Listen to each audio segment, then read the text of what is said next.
All right, good evening, everyone.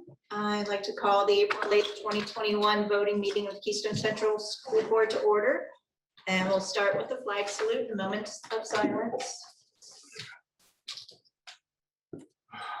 I pledge allegiance to the flag of the United States of America and to the republic for which it stands, one nation, under God, indivisible, with liberty and justice for all.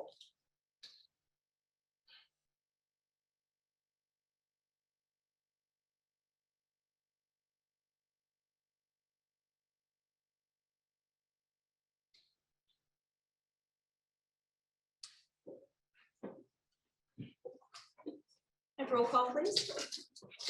Mrs. Donahue? Here. Mr. Elling? Present. Mr. Johnston? Present. Mr. Coe? Mrs. Lynch? Here. Mr. Miller? Here. Mr. Probert? Mrs. Smith? Here. Mr. Strauss?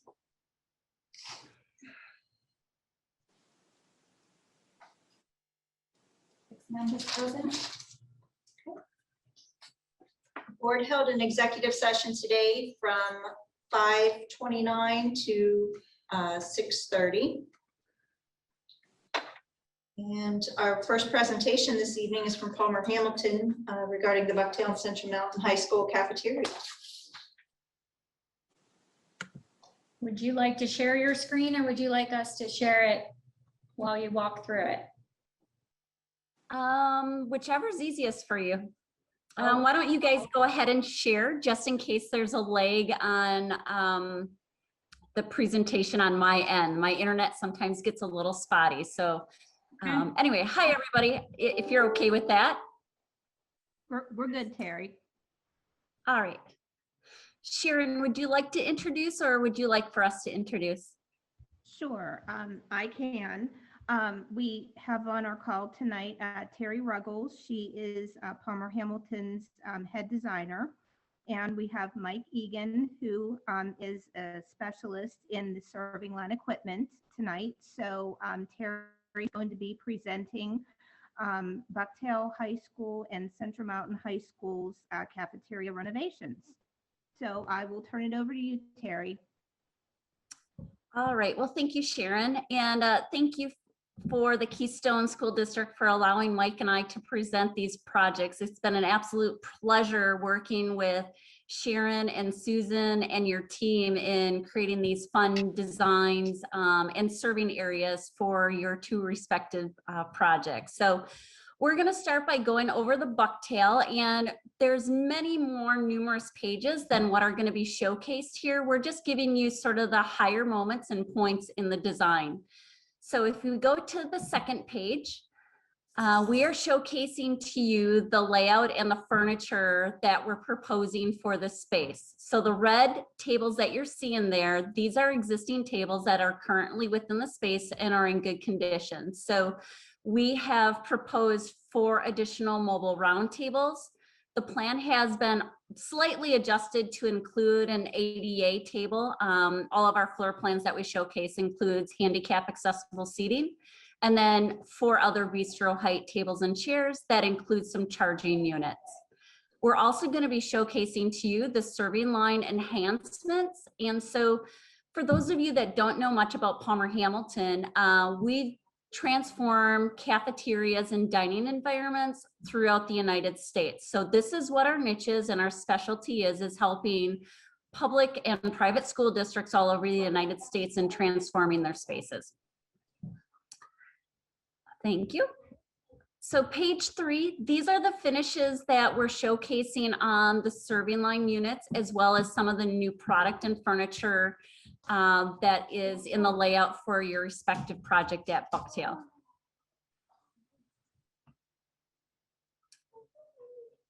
So what we do with school districts is we also showcase paint schematics as well as wall graphics within the space space. And so this is just one of the 4 elevations that we have developed in conjunction with meetings that we've had numerous times with Sharon and Susan, and getting a student focus group involvement. And it's really about enhancing and creating a space that resonates with this respective school. And we've done the same exact scenario at Central Mountain High School.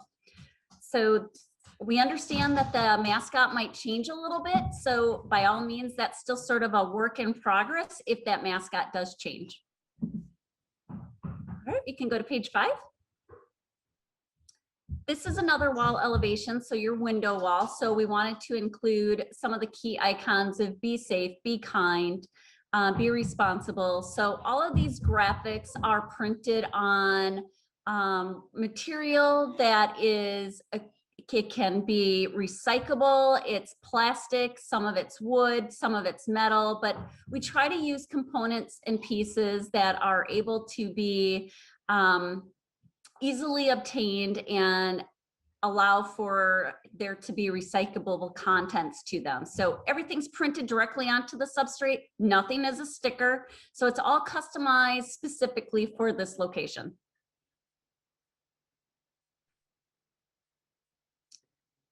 Page 6 is the elevation of the serving line unit. So the thought process is to have the existing units removed and replaced with a new unit. And if you have any questions about the type of product and equipment, that's why we have Mike on the phone, and he's a great resource in asking questions for the serving line unit. So we've created a few parts and pieces in hiding some of the component pieces in the dishwasher that are within the viewing sight lines for the students. So it's trying to enhance and create that really cool atmosphere that students these days really want to be part of in a dining space. Page 7 is the last elevation within the 4 walls at Bucktail. So it's a multi-layered piece. It's keeping the television that's already there, incorporating that. And then we have sort of nuances and layers of graphics that really help to accentuate and speak to the students here at the school district.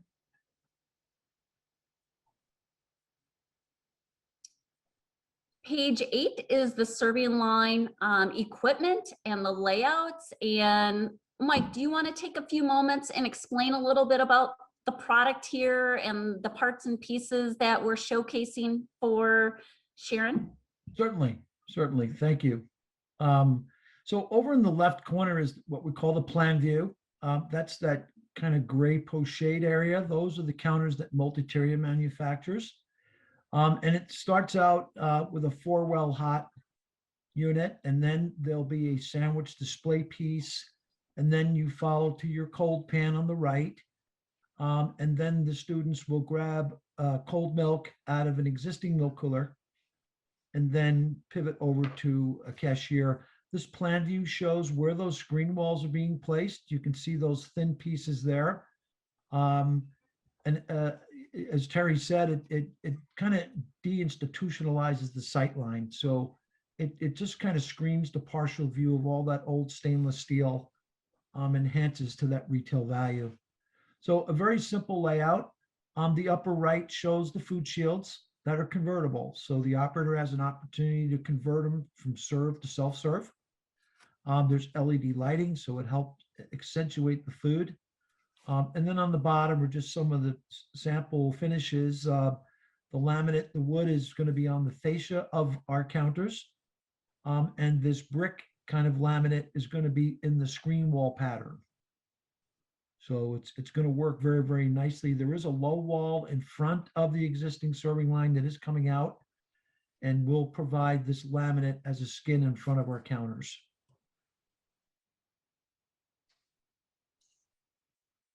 All right, thank you.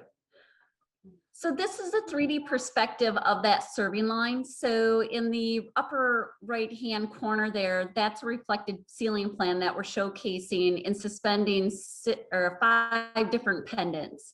So we only suggest the fixtures. Those are not procured or supplied by Palmer Hamilton, these are just a specification, but it helps to give you a 3D image of what that serving area and serving line is going to be.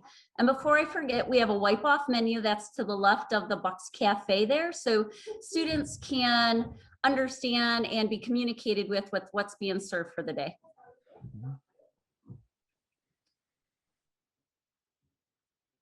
Can I ask you a question? These, Absolutely. the tables, okay, the pub height ones and stuff like that, are those bolted to the ground? No, everything is mobile. So the 4 bistro height tables that are showcased within the plan, they're all on casters. And the fun part about these particular tables is that there's also charging units in them and they are not tethered. So there's a battery that is found below the table surface. And so a typical charge lasts 2 to 3 weeks if it's in a proper application. And the charging components and pieces are secured, it's lockable, so it's a pretty nice user-friendly table, and there's backpack hooks. But to answer your question, they are on casters, they are not fixed. Roger, one of the important pieces of the design with talking with students and principals is that the space be able to be utilized for multiple purposes. So we didn't want to fix anything in a particular place. You'll see all the tables have wheels or are movable. Wait a minute. Hi, this is Elizabeth. May I ask a quick question, or would you prefer we wait till the very end? I like to keep everything pretty loose, so if you want to ask a question, by all means, feel free. Okay, well, that's very kind of you. However you want to run this, okay? Sure. Just wanted to hear, I don't need a response right away, but just, I'm a little, this is my concern, but you're the professional, okay? So I'm concerned that if me as a student, I would love to sit at the pub tables. I mean, I think that's super cool. But having the charging stations incorporated into the best place to sit, I'm just afraid that some students might not get a chance to utilize them if those pub tables are always used by other students. Would it make more sense to have the charging stations not connected to the tables and have them separate so everyone can access them at all times? Well, the long and the short answer of this is we really try to, we're not providing too many new tables to this space. So what we tried to do is to incorporate, there's 4 charging units, there are 4 USBs in each one of those locations. So you've got 4 times 4, you've got 16 ports there for students to charge. Please don't forget that you also still have your charging outlets that are on the walls. And I understand your statement and your question, but typically kids are pretty nice and pretty forgiving and allowing one another to share those charging ports. At least that's what I found in my experience as we work throughout the whole US. What, can I ask one related question to that? Please. What is the life of the batteries? I know you said that it holds a charge for 2 to 3 weeks, but what is the lifespan of those rechargeable batteries? I mean, rechargeable batteries can be good for a while and then they tend to have trouble holding the charge. Sure. So I mean, if we're looking at what is not that we've got tons of tables here, but we've got we'll be looking at probably replacing those batteries at some point. I just wondered how often we would have to do it. Not that it's a big deal, but. Yeah, no, that's a great question. So those batteries typically last anywhere from 3 to 5 years. They are a type of battery that's just like the charging units that are on some of the electric lawnmowers and things like that. So the fee to replace those batteries is under $100. So, in a 3 to 5 year time frame, that they're recyclable as well. So those are things that Palmer Hamilton has thought of when we've, looked at the lifeline of the battery and then the cost to replace those. Sure. Okay, thank you.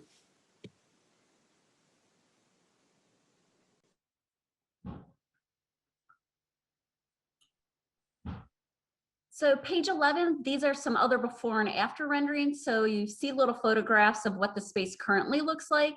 And on the bottom right-hand corner with the image that says Bucktail High School, there's actually a mosaic wall that we didn't Photoshop into that space. So really those walls are not left blank white. There's a unique mosaic on the left and the right of those buck centered underneath the word high. So that's a pretty busy wall there. So I don't want anybody to think that there's nothing going on that wall. Any other questions about Bucktail?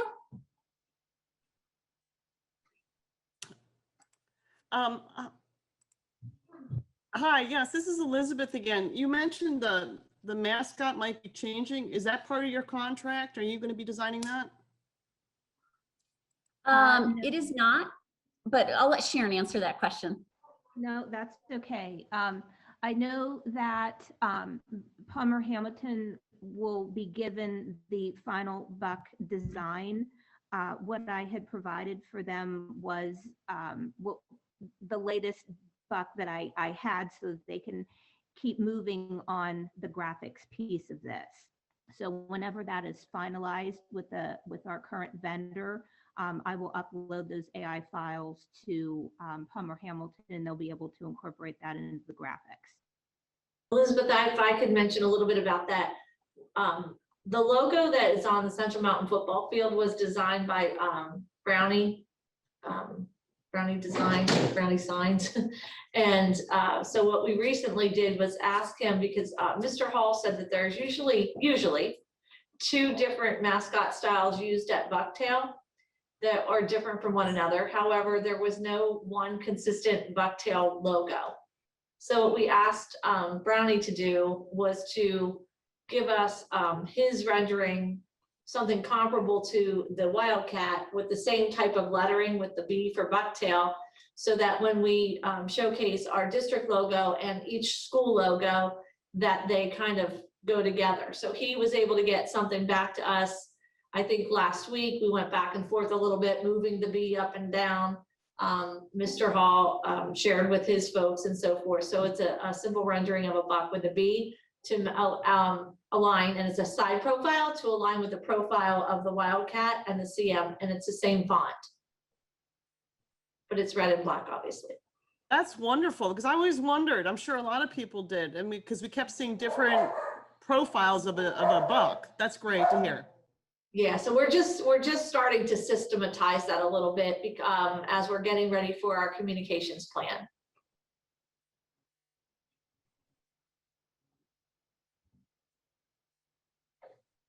And then while you're moving to Central Mountain, I just wanted to say that the board members who are here in the room, there are design boards that were delivered today by Sharon, and also the design books themselves.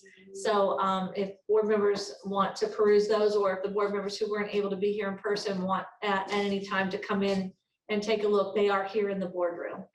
Are the books more comprehensive than the presentation? Yes, and they're behind you. That's not where they were. Oh, go ahead with the Central Mountain. Okay. All right. So the next few pages are going to be the proposal for Central Mountain High School. So again, this is what we consider a layout or a 2D drawing. So we're just focusing on the annex area for furniture enhancements. We're also proposing and doing graphics throughout the whole entire space. But as you can see on the left-hand side, we are really focusing on enhancing this serving area. So this is really going to have a transformation of space, and it's really going to be a showcase for the district there. And I don't know if you're able to blow up the screen a little bit, just to help everybody to understand and see that serving equipment a little bit better. But we'll have some 3D renderings to walk you through that, but perhaps now might be a good time, Mike, for you to walk them through this layout, because I don't believe we have any other comprehensive pages showing a layout.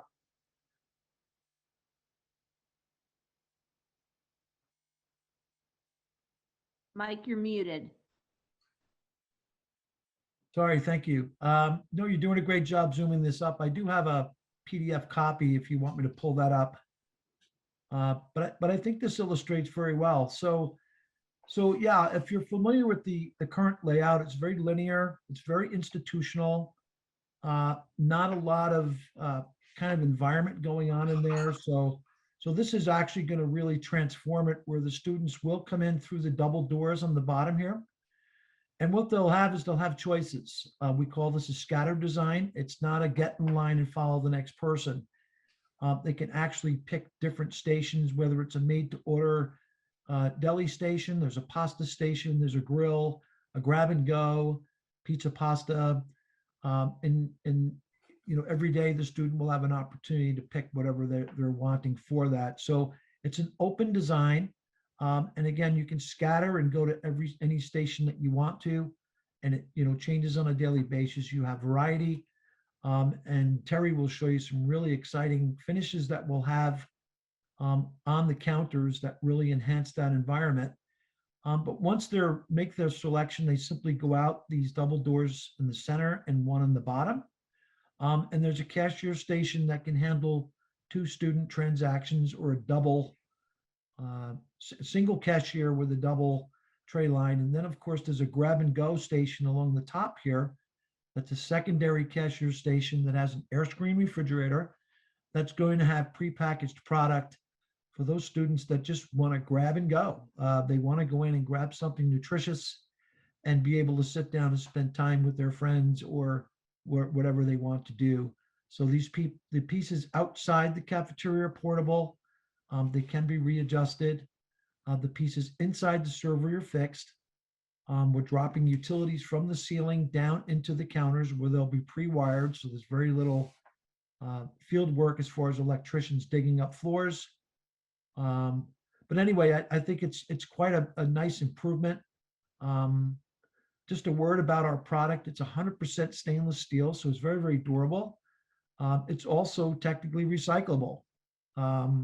Every bit of it is, including our manufacturing facility. We have almost zero waste. We're a medium to large size manufacturer based out of Milwaukee, Wisconsin.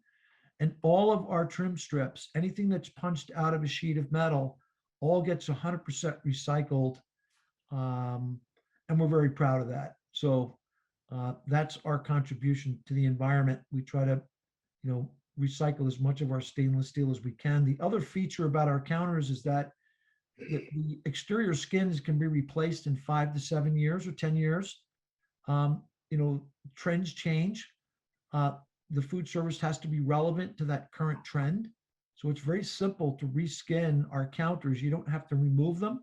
So they're very much repurposed, and they can be reskinned and used for many, many years. Is there any questions on that? Just a question with the open concept, which I absolutely love. It reminds me of what you see in a lot of higher ed facilities now. With federal student lunch standards and so forth, and you know, meals having to consist of, you know, prescribed certain items. How do we ensure that our students are getting the right items when they go to check out that constitutes a proper lunch, that the federal government doesn't yell at us and say we're doing something bad? And that might actually be more of a question for Sharon. Sure. Yep, I can take that. Sure, Bo. It'll be done 2 different ways. There's going to be signage within that serving area.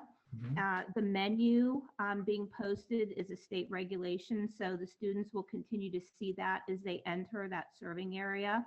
And then we'll have staff at certain serving stations so that the verbal cueing can continue to happen. We are envisioning having fruits and vegetables at the serving station, so students don't have to walk from one area to another area to make sure they have all the components of a reimbursable meal. So they can just go to, say, the grill station and they can grab a burger and take a half a cup of a fruit or a vegetable. Their meal's reimbursable right there. They go out to the cashier, scan their card, and off they go. Okay, thanks. Good question. Hi, this is Elizabeth. I just had one other quick question. When we're in the Bucks Cafe room, Is there only one wall of small rectangular windows? Is that the only natural view in that room? Yeah, I'll take that, Elizabeth.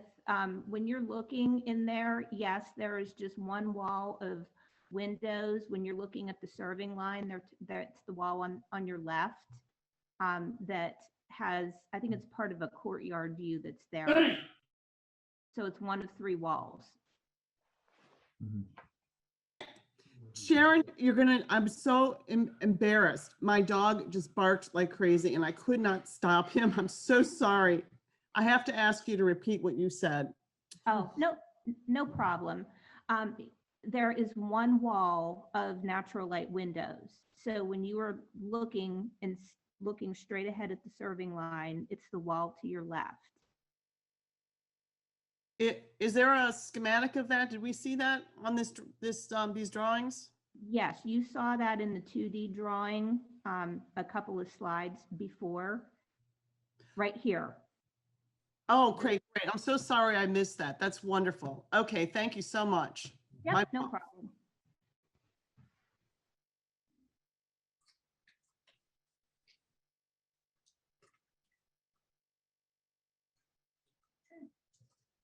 All right, so may I ask, thank you. I was just gonna ask if you could shrink that down. I appreciate that. So in going back, if you may go back to the floor plan slide just a little bit, I just wanna discuss the furniture in the annex room, just so everybody's comfortable in understanding what that product is. So we have introduced a total of 5 settees. A settee is a half a booth, a table and chairs. So you see 3 on the left-hand side, 2 on the right-hand side. So students will automatically really gravitate towards that dining environment. Then you're gonna see 4 tables that look to have a wood top on them. Those are what we call conversation tables. They're pretty trendy right now where they've got a waterfall edge. So it's got a 90-degree edge. It's very Euro, meaning that it's straight lines. And there's charging units in those 4 tops as well. So we've introduced 1 logo tabletop that's in the center that's introducing the school's mascot. And we utilized what Sharon shared with us. And then you'll see the ADA table with the handicap seats. And then there's an additional mobile table as well as two tables that are freestanding that are bistro height that seat 3. And then there's a standard height table that's in the gray that seats 6. So we've got a lot of mixture of pub height and standard height tables in this annex area. So I just wanted to quick toss that in there as far as what that furniture mix is.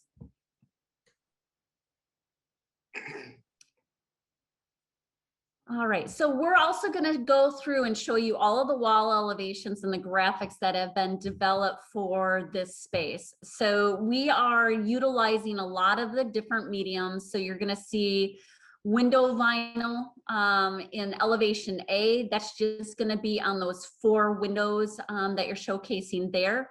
So just the C and the M interlocking is going to be the only part that quote unquote covers the window. So we're not making it go away. It's just going to have a translucent look. So it looks like a stained glass window where the C and the M goes. Other parts and pieces that you see here are pieces that wrap around the corners. So corners B and D, you know, it sort of returns into the corner. So it really creates some really fun focal points for the walls and really sort of letting the graphics speak for themselves. We've got quotes by people, but we've tried to mix up academia, sports, quotes, sort of character words. So we've got community. So it's really about having that identity of this particular school as well. You can go to the next.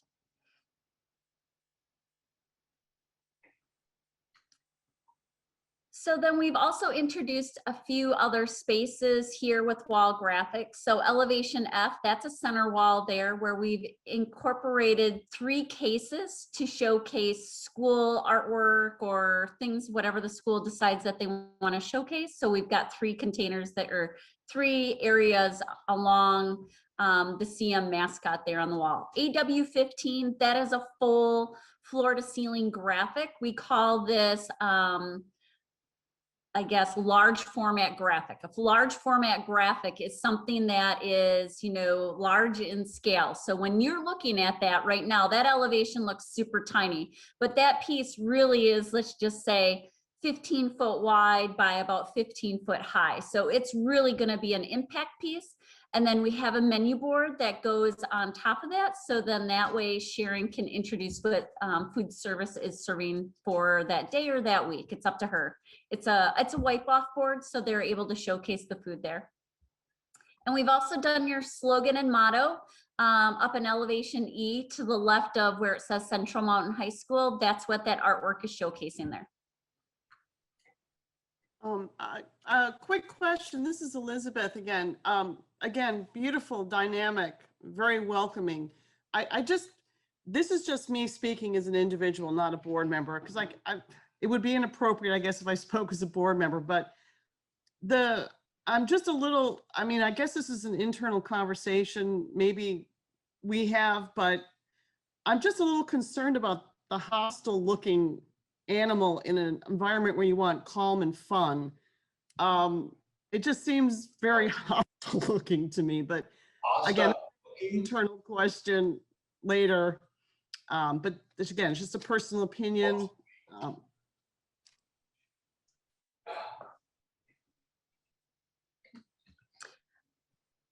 I'm going to say, well, we interpreted that as the brand of the school. So when we talk with students, we're really not there to force any ideas or thoughts about things. Students really gravitate towards their school mascot, their school colors. It's really that pride. So, I guess that would be a conversation, about the fierceness of that mascot. But what I have found, or our team has also found, is that students just really do love their mascot. And it's all about wearing your colors. At least that's how it is, when we talk with students. So the elevations that you're seeing here, we're just continuing on showing you some of the graphics. So there is a large soffit in this space that has some HVAC that's up in the ceiling. So we're taking advantage of that square footage and enhancing that space with some graphics. And it's hard to truly understand what this space is going to look like.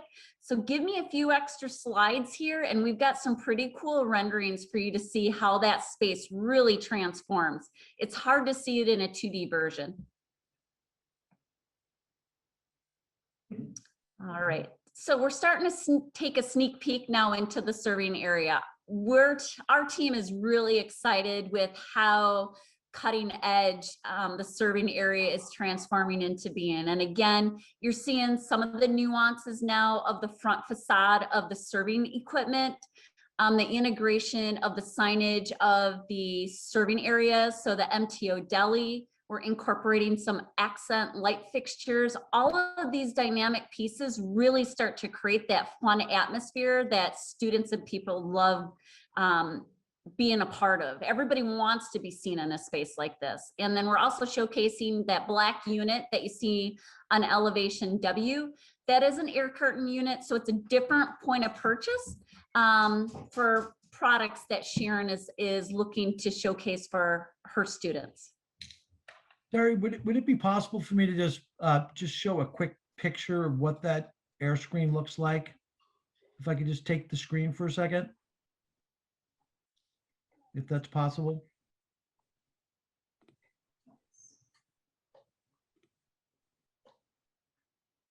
Should be able to now. I think it's all yours, Mike. Yep. So this is kind of what that piece is going to look like, and coupling with what Terry just said, it's much different than your everyday institutional milk cooler.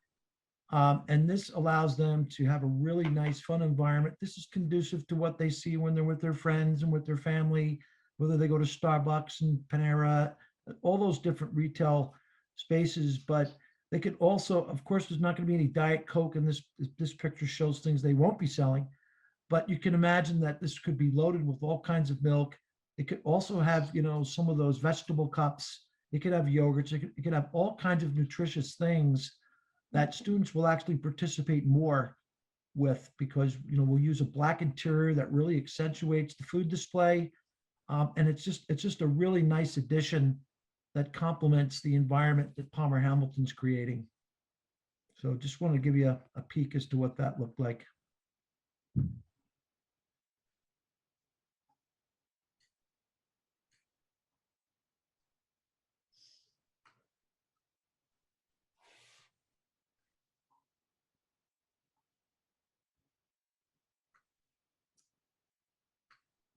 All right, so this is another two of the other walls that are in the serving area. So you're seeing the wildcat sort of being, they're transversing that corner. So we're trying to break that traditional thought process of a wall elevation has to stop and start at a specific corner. So when you see this in a perspective view, it's really a dynamic looking space. So we brought in some different component pieces on the front of the counter, and we, showcased to some of the student focus groups, that's, I'm going to call it a spider web for a lack of a word to just describe it to you. But this is a material that just gives that little extra something, as far as the design nuance to the space. And we were looking at it with a plant, a blue version and versus this one. And it just adds that little extra something to the space that really helps to make that signage and lighting and everything pop. So the vertical chases that you see there, looking at AW22, AW23, you're sort of seeing these gray vertical pylons going down to the counter. Those are the chases that Mike was referring to that will house all of the electronics. So you're not going to be coming from the floor and having to do any obtrusive construction there. It's all coming from the ceiling, so it's really easy to move around should anything need to happen with wire management.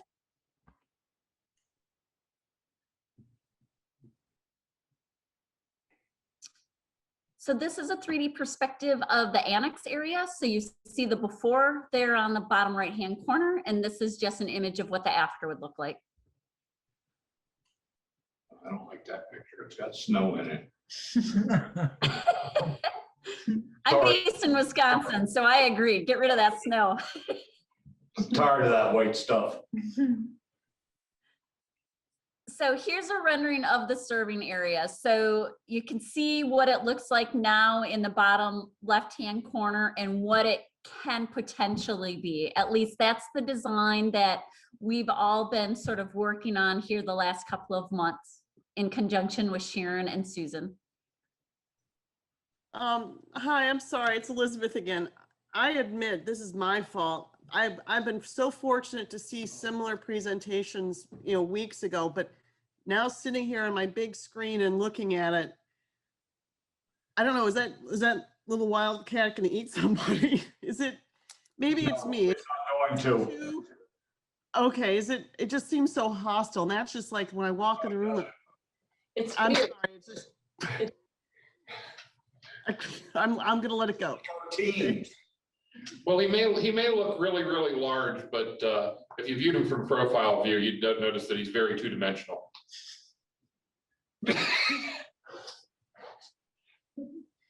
From a head-on view. Okay, Are there any questions on that rendering at all while we've got that photo there? Please continue. All right, will do. All right, so page 21 or the presentation page on 21, that's showcasing a little bit there, showing you where that artwork is up on the soffit. And then what Mike was describing to you from the point of purchase on the outside of the serving area, as well as locations for the cashier. So really quite a transformation in how that space looks. so thank you so much for taking the time to show the full board this. We did have these presentations shared, and students were very much involved in the process where they provided a lot of feedback. So I just wanted to commend Susan, Sharon, and any of the additional staff members that helped us. I believe your cafeteria staff was Yes. involved as well. Yeah.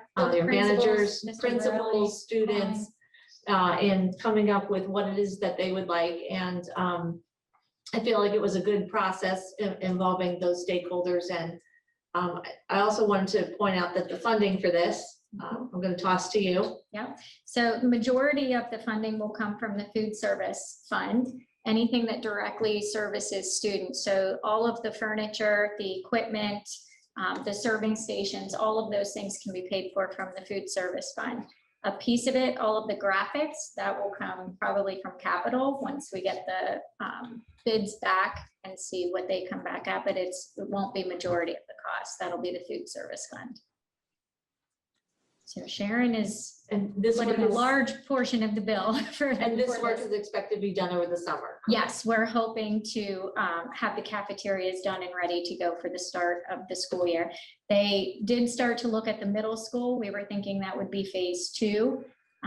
Ideally, if we could fit that in this summer as well, but there's a lot going on this summer. So we'll see how that goes, but we wanted to bring these 2 forth and get approval to put the bids out, to see where the numbers come in at. Guessing walls are probably gonna get painted as needed Yes. and things like that. Any changes to floor coverings or anything like that? Well, you'll see in this last rendering here, in the current photo, it's green. There's a green. Okay, that's tile, why I was and in this, asking. There's blue. We already have that blue tile. It's already being replaced. We've had the tile at the district for probably 5 years. So it's been a project that's been piecemealed, so we're gonna finish it. So that is not, Okay, yeah, the tile is not an additional expense. Sharon, Yeah. question for you. We're going from 1 cashier spot, or we're going from 2 to 1. Is there gonna be a problem with that? No, we currently have 2. And we're keeping 2. There's We're still, keeping- Well, I'm just looking at this and I see they're there's, both spots. Both of those, the grab and go on the right with the black cooler, that's also a cashier spot. okay, because there's like Oh, yeah. shelves on there. That's why I was wondering if. No, it Yeah. isn't. Okay, all right. Absolutely. Nope, we got Okay, it. good enough. Never mind, forget it. And the other cashier station can accept dual feeds, right? Yes, yep, and we will keep with the handheld scanners going forward to keep the lines moving. So very important for the students to have their IDs ready when they go through that line. Okay, thank you. Sure. If I could just kind of wrap up here. As head of facilities and so on, I think I just want to commend everybody who was a part of this project. I think it was really well thought out, and I think we've, a lot of detail was put into this, and we had a lot of, as was mentioned, a lot of feedback from students, and I'm just really excited. I think it's going to improve those 2 cafeterias, or actually 3, immensely, and make it a much more exciting and fun place for kids to interact. And so thank you, everybody that was a part of that. We, like Elizabeth said, we were fortunate to see these presentations earlier, and I'm just really excited. So thanks to everybody who worked on this, and I think it's going to be a huge improvement. Great, thank you very much. I'm excited to see this happen. Thank Right. you. Thanks. Susan, would you be okay to share your screen for us? So we're gonna move on to our 2021, 2022 budget presentation. 21, 22. We told you that we would bring you an update in April on the budget, and that we felt we were close to closing the budget gap in order to bring you a 0 increase. And what you're going to see on the next few slides is that we've been able to do that and how we've been able to do that. So here's the timeline we promised you. We're ahead of schedule from where we wanted to be. We're going to be able to show you a 0 balance. Few of the revenue sources that changed. Susan, you can take the revenue. Yep, we talked at our last update about the need to keep an eye on the business privilege tax. We continue to watch that, but we do feel that we should reduce the overall budget by $200,000 for that tax at this time based on collections and where we're at currently. There have been no changes to real estate. So like Ms. Martin already said, there's no tax increase included. And the state budget, again, we kept it flat because it's to be determined. So the proposal that came out from Governor Wolf, it's not included in the presentation.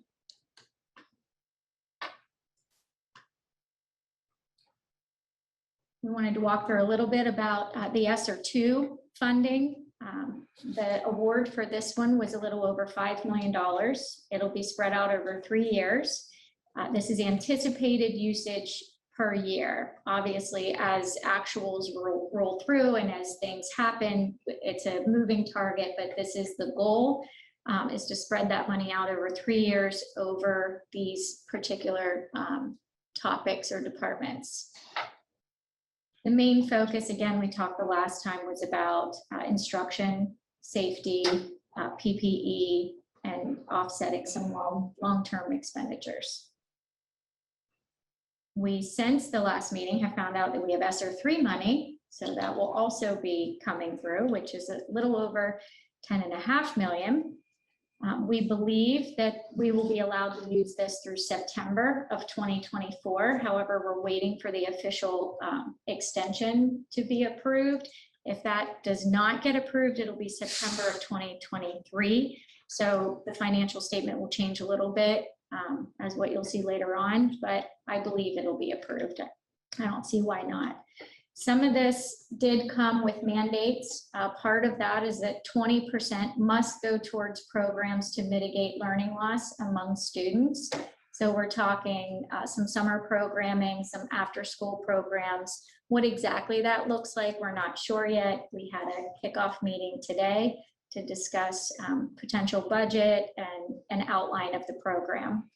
And again, with this funding, the goal is long-term planning, reduction of class size, the community feeding program would continue, and capital projects, both technology and facilities. We've put a lot of technology out into our schools over the last 18 months. So we want to look long-term, what does that mean, and how can we use ESSER funding over the next 3 years to offset long-term items that we know we're going to have to put some funds into later.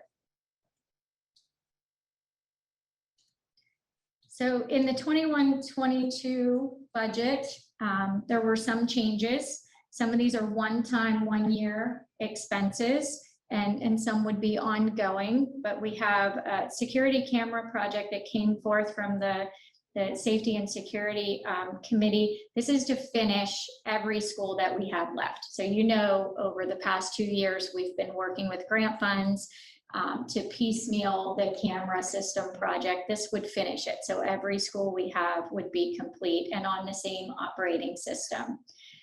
The athletics operating budget, this came forth from the Curricular and Co-Curricular Committee. There are some areas within athletics.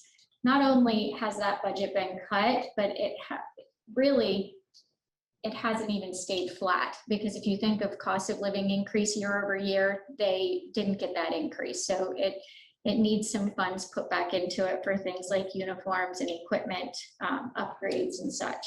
They're working on a replacement schedule with all the different sports, looking at all the equipment we have, trying to figure out the best way to roll that forward as well. There were some things that were seriously underfunded in our athletics program. We've been able to have Mr. Hall, Mr. Haefley talk directly with coaches about things that they absolutely need, not nice to have. What do you need to have to run your program? And this represents approximately a 6% increase in the overall athletics budget, which is around $1 million. And again, I believe the co-curricular committee has seen some data to show where we compare to all of the schools that we compete against in both high schools and how much we spend per student versus them. And we're very, very low. So even with this number, I would still say that we're low, but it is an increase from what previous boards have cut in athletic budgets. I would actually like to say that I actually wish that the coaches, would not live in the past as far as the way things used to be, where they were afraid to ask the district for items that are needed for their teams.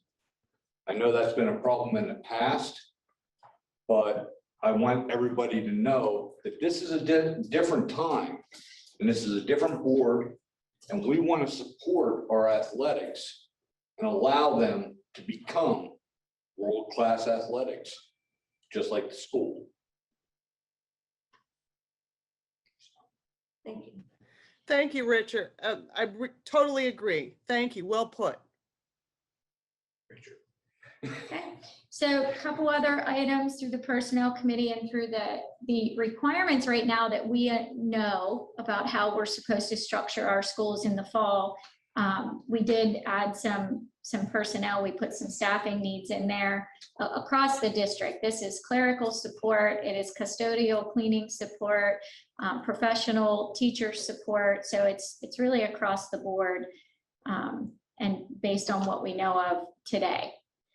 The Bucktail HVAC project that came forward from the Facilities Committee. That's part of the McClure agreement that the board will pass later today. Virtual Academy tuition, we increased that budget because of the increase in number of students choosing that option. Mr. Evie did a survey and we believe 60% of the students will stay with that option. So we definitely know we're under budgeted there.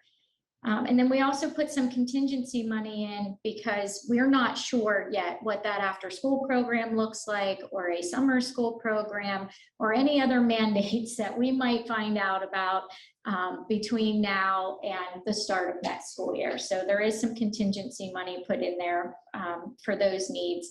And there was one little savings line item, the healthcare rate came back at 4.1%. If you remember, we did have it in the budget at 7%. So there was a little bit of savings from that. Just to remind the board, I know the Finance Committee is aware, last year we were able to find a significant savings by having zero increase over the previous year's expenditures. They told us we would not get zero this year. They thought it would be around 7, and it came in at 4.1. So again, some pretty good news there on that. So some additional areas for consideration. We've talked already a little bit about the after school and summer education programming. I don't know if you wanted to talk a little bit. Sure. It's on password, Jay.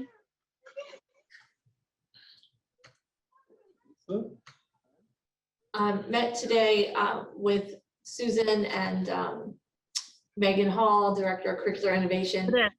Nice. Mapping out, sorry, whoever's not muted, could you please mute? So we began mapping out Keystone Camp or Camp Keystone. We're not sure what we're calling it yet, but it would be extended opportunities for students to come to a program to address learning loss. We're looking at using very specific and updated data to determine who are the students that most need this based on any learning loss situations. We'd be providing some summer feeding programs along with that. And we're focusing on reading, math, and STEAM activities along with a mindful morning, some mindfulness and social emotional learning to get the day started for all of these students. So we're looking at like an 8:15 to a 12:15, which would include a light breakfast and a lunch while students are with us during that time. You may see an advertisement within the next week for seeking staff for these programs, because I think that we will have the children, we have the money to run the program. My biggest concern is finding staff who are willing to work in the summertime for these programs. I know our teachers are weary. They have given it their all, and we are going to reach out to them, but we're also going to reach out to college students who are in education fields, and also some of our high school students who are in education career programs, early childhood program.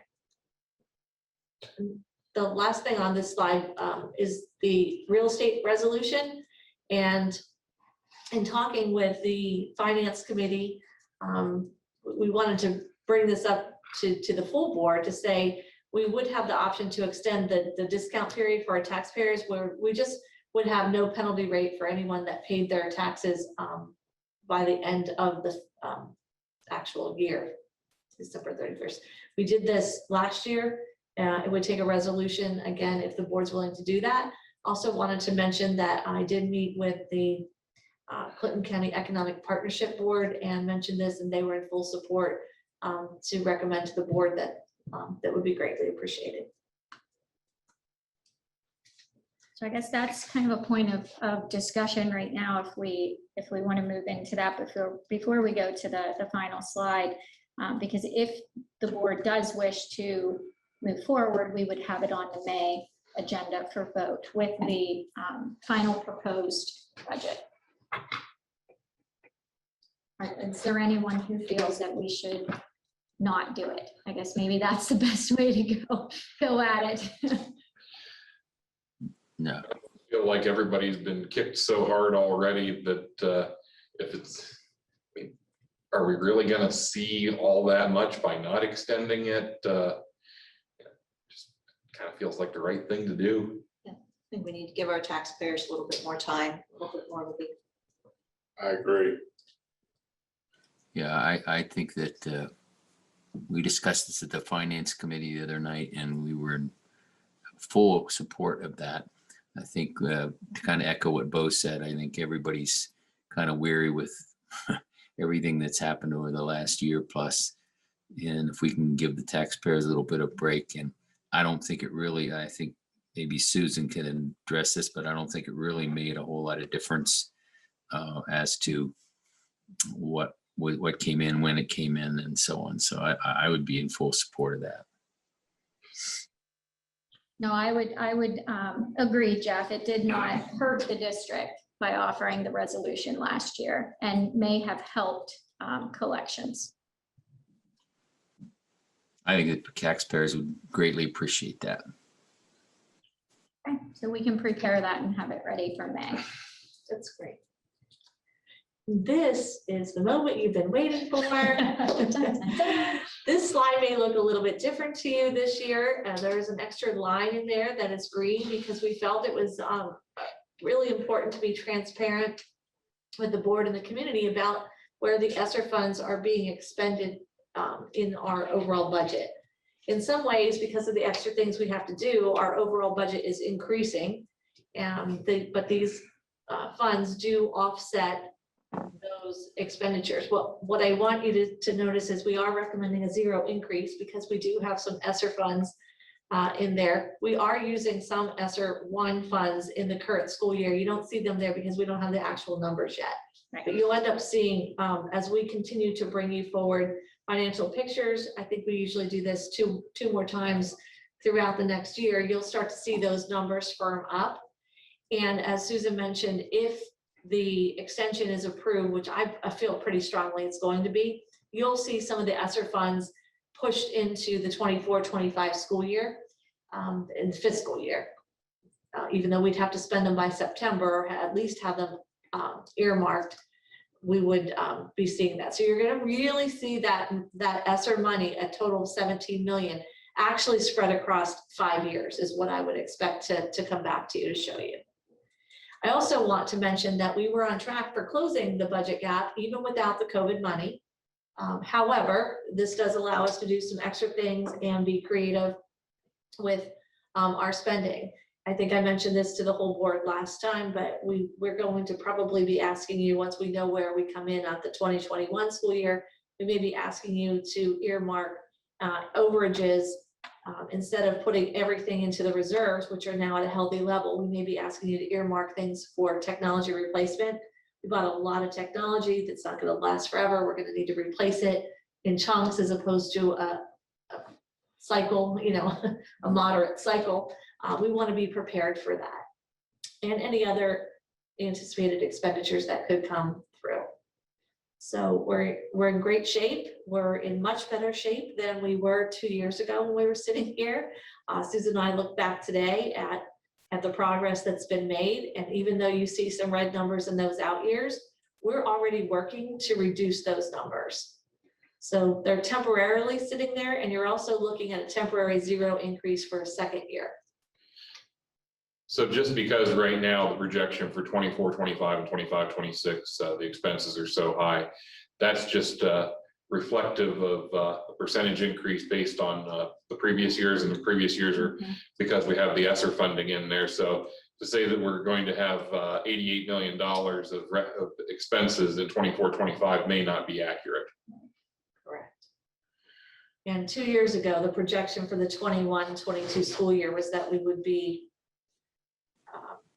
do you remember the number? It was like 16 million in debt Right. with no fund balance, like the fund balance would be in debt. So we've done a lot of work, and you have to understand these projections, when you're looking at 5 years out, it's like predicting the weather 5 years from now.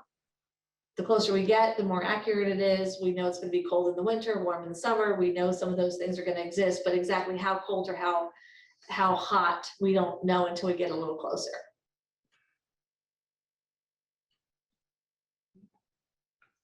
Also wanted to mention that, as Susan said earlier on the slides, these budget numbers also consider no change in state budget. There's a proposal for more money, but I'm not sure that's going to pass. So we wanted to plan conservatively and bring you something that's reasonable and manageable.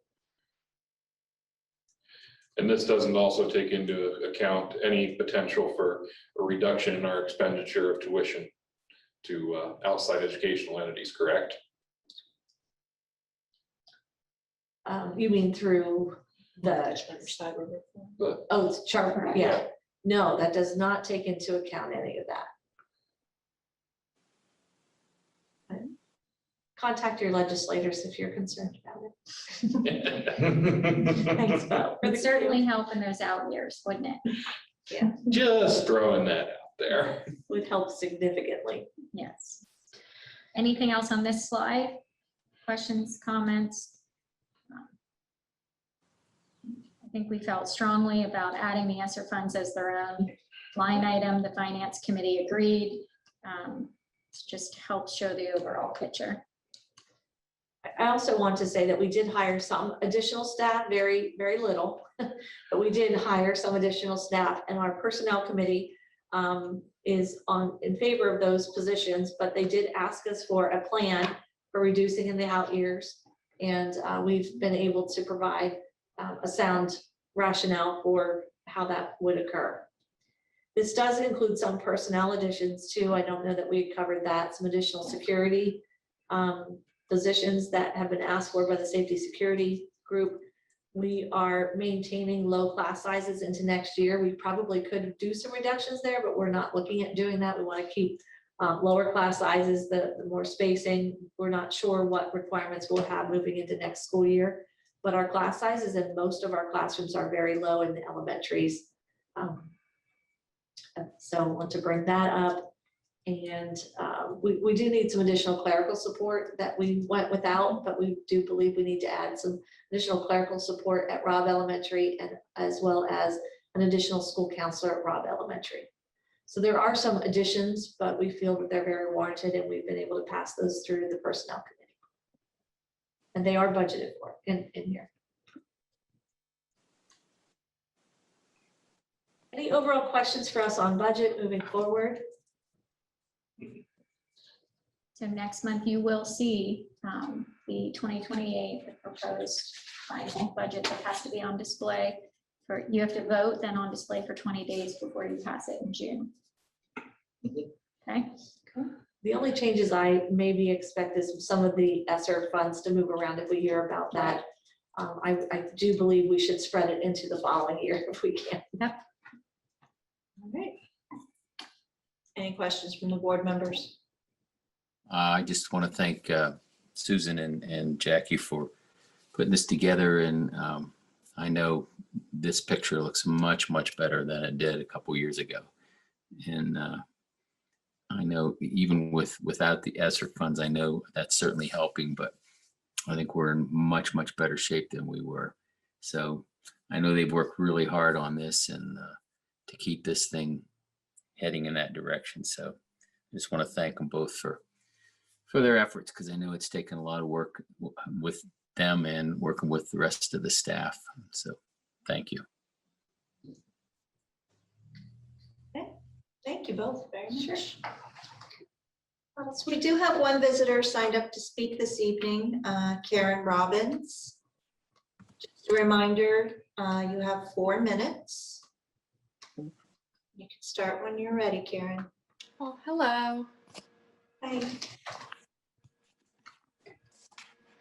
Hello, everyone. I'm going to read this. I'll probably do it a little better justice. My name's Karen Robbins, and my husband Ken and I moved to Lock Haven 2 years ago this November. I was actually raised in Jersey Shore area, and we have 2 grown adult children and 5 grandchildren. 4 of our grandchildren attend the Keystone Central School District. And I want to thank all of you personally for all of your hard work. I'm sure that you don't hear that very often. You carry a heavy weight, and I do appreciate you. I wanted to let you know that this took me months to think about and prepare. So I'll carry on. The reason that I'm here with you tonight is because I have a heart for children. And like many of you, I'm a mom and a meme. And there are dads here too, I'm sure. I know how impressionable children are. And I would like to start with the ending of what I would like to share with you tonight in case I do run out of time. I recently spoke with a senator from Pennsylvania and asked him the following question. Do you have prayer at your work? He said, do you mean the Capitol? And I said, yes. And he said, oh, yes. And he was very exuberant about it. He said, we also have a Bible study. Then he began to share some stories about his own grandchildren and concerning problems at their school. And I thought, wow, how can this be? Our own children have had their rights taken away, but men and women from the Capitol and even the White House can gather and pray. So I do believe that the government has crossed the line with our schools. You own this school district. We, the parents, and you folks have done such a tremendous job, but you own this school district. The government is intruding. I'll be glad to send you a link to provide you with your rights as teachers and overseers of this district. The American Civil Liberties Union will be glad to help you, and also the Center for Law and Justice. So let us reconsider what we're doing before we start the classroom instruction or before you start it. So as parents, teachers, and overseers, we will give an account as to not how much money we make or how much education that we have, which is very important, but these things will pass away. But one thing we will do is give an account on how we impacted the children's lives that we surround. So let's gain ground together for future generations. And can we do this together? And I'm probably running out of time, and you can tell me when to stop, but I'll continue. Am I done? No, you got Am 50. I done? No, you're good. Am Go I ahead. boring you? Not at all. I'm sorry? Not at all. Oh, okay, good. Okay, great. So I'll continue with my story. It was in the early 80s when I began to see a slippery slope in daycare centers, our government, and the schools. It just seemed like we were constantly battling so many issues with the children and their families. And don't you agree with that? This message that I'm sharing tonight isn't for me. It's for the kids, and it's for you. So if I may, I would like to take you on a short walk down memory lane. Karen, you're 4 minutes up now. Okay, thank you. On our website, there are emails, our email addresses Okay. for Dr. Martin and for each board member. And anything you'd like Okay. to send to us, we will gladly look at for you. Okay, I'll send it along. I thank you for your time. Thank you. Thank you for your opinion. I really appreciate that. I like seeing that out there. Thank you, Thank you. All right. We have our superintendent's report. Sure. We are into the final stretch as we enter the last marking period. We have only 42 student days left, including tomorrow, in this extraordinary school year. I'm tired of the word unprecedented. Later this month, we will celebrate all of our secretaries on April 21st. I want to give them a shout out as we appreciate all they do to support our schools. They're absolutely crucial in the daily operations of our school district. 2 years ago, we embarked on a comprehensive planning process that included a collection of survey data from our students, staff, and parents. We use this data to develop our comprehensive planning goals and priorities. While we intended to complete the survey annually, we did not send one out last year, but we are planning to launch these surveys next week. I'm planning on getting the comprehensive planning committee together this summer in an effort to monitor our progress and see where we are, see if we need to adjust any goals. And then another update for the board would be that we have the parental and family involvement policy 917 was recently revised to include district and school advisory teams. Our principals held meetings with their school teams in March, and I have one myself coming up later this month. Thus far, there has been very valuable dialogue in which our principals provided information to the group on the district's plans and goals, while the community members shared ideas and feedback on remote learning, homecoming, student activities, and many more topics. They were asked what is something you always wanted to say to the principal and you never had an opportunity to do? So there was a lot of open dialogue and just opportunity for people to share feedback. We've debriefed on these meetings and we've already begun to implement some of the ideas and or respond to some of the things that were concerns to those folks. So that's what's been happening since last week, along with a few other things. And that's this week's update. All right, thank you. Have any of our committees met since our work session that they'd like to report on? Just the finance. Finance, which we basically heard the budget presentation that you saw this evening. And we also took a look at the very, very preliminary 10-year tech plan. So it was a good meeting, lots of good things. Any other committees? I don't think so. Okay, what would you like to do? Sure, I can do that. I would like to move that the entire voting agenda be passed with the exception of any items that any individual board members wish to hold for separate consideration. And if you have any, please list them now.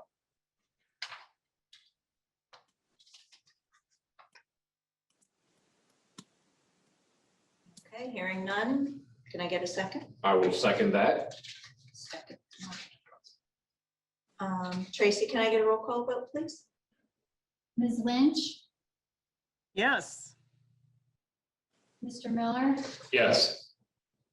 Mrs. Smith, Yes. Mrs. Donahue, Yes. Mr. Elling, Yes. Mr. Johnston, Yes. 6 yes votes. Motion passes. Any board members have anything else for the good of the board? No, but I'll make a motion. Go ahead, Roger. I'd like to make a motion to adjourn. I'll second it. A digital delay, I got you there, Jeff. Meeting adjourned. Thank you.